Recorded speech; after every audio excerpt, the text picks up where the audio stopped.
नमस्कार मु रश्मिता आपण मानंको मो चैनल रे स्वागत जनाउची जेउ माने मो चैनल रे नुआ अछंती प्लीज मो चैनल को सब्सक्राइब करंतु आ पाखरे थिबा बेल आइकन को दबे दियंतु जहा द्वारा कि मोर आसुथिबा नुआ नुआ वीडियो रो नोटिफिकेशन आपण सर्वप्रथमे पाई परिबे। आपण तो घरे सब बेले किछि ना किछि बनै की खाउथिबे जेमति कि भजा संतुला तरकारी डाली जहा भी बनै की खाउथिबे तो सब बेले गोटे गोटे जिंस बनै की खाइले तो भल लागेनी पाटी की तो किछि अलगा खाइबा इच्छा हुए। तो चलते आज आपण सहित मुझे गोटे तरकारी बनई की देखौजी। तो फास्ट आपण पाखरे जहाँ भी सब परिबा अवेलेबल थी जहाँ भी परिबा तो से सब परिबा को छोट छोट साइज रे आपण कटाकटी करी धोई देबे फास्ट। तो मो पाखरे एठी आलू आउ कदली गाजर बीटी आउ बैगन ए सब थिला। मु प्रथमे परिबा को भल्ल भाबे कटाकटी करी धोईकी गोटे कड़ाई रे रिफाइन तेल नेकी ताकू सिम रु मीडियम फ्लेम देई ताकू छणा छणी करी साइड रे रखी देली।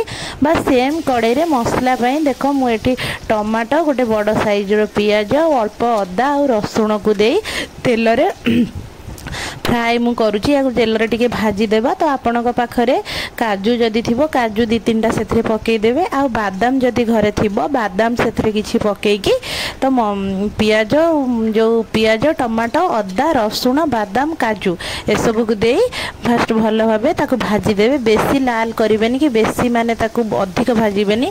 तो देखिबे मीडियम रे जेमती माने पूरा टिके भाजी हल्का रे तो ताको काढी की गोटे जगह रे रखी देबे। टिके ठंडा हैला परे बस ठंडा हैला परे ताको आपण गोटे ग्राइंडिंग जार रे नै कि भल्लो भाबे गोटे ग्राइंडिंग कर देबे पेस्ट पूरा भल्लो भाबे ताको पेस्ट कर देबे प्लेन भाबरे पेस्ट कर देबे। बस एठी देखो हमर मसला मु एठी बाटी देइची। तो एबे आपण माने कौन करिवे ना से जो सेम कड़ाई रे तेल जदि अधिक तेल थिबो कड़ाई रे ताल तेल टिके काढी देबे।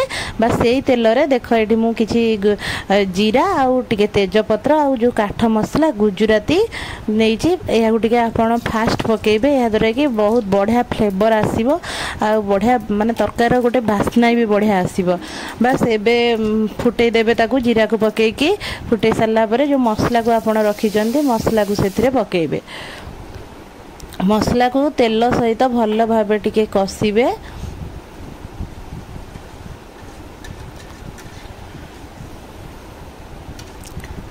एपट सेपट गोले की तले जेमती न लागिबो ताकू टिके आपण भल भाबे देखिकिरी कसिबे। देख तेल केमती आमर ये ऊपर को बाहरी आसी मसला को भल भाव कषिबे। बस किछि समय पर आपण पारे गुंड मसला जहाँ भी थिबो मो पाखे ये लंका गुंड आउ हलदी लुण स्वाद अनुसार आउ मेथी पत्र गरम मसला आउ सब्जी मसला मो पाखे ये थिला। बस ये आपण पाखे होममेड जहाँ भी मसला थिबो सब मसला एकाठी नेकी से मसला रे पकेकी बस मसला को एबे कषिबे। एपट सेपट सीम रे पूरा सीम रे गोलेबे मसला जेमती तले न लागिबो देखिए। बस किछि समय 2-3 मिनिट यहाँ को पूरा कभर करी सीम रे छाड़ देबे। तेल पूरा मसला रू जेमती कंचा स्मेल पळेबो तेल पूरा मसला रू उठी आसीबे देखिए। बस मसला एबे पूरा भल भाव ये मसला आमर होई गलानी।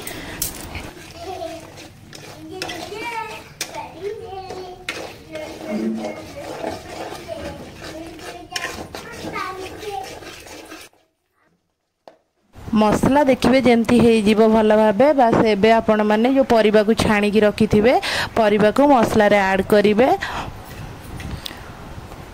तापरे भल भावे एपट सेपट करी गोलेई देबे। मसला और परिबा सहित भल भावे मिसई देबे देखिए। तापरे आपण जदि तरकारी तो बहुत पानी देले तो भल लागिबनी खाइबा पई बस अल्प पानी देबे। ग्रेवी टिके बहलिया रखिले खाइबा पई भल लागिबो अल्प टिके सेतरे पानी देबे।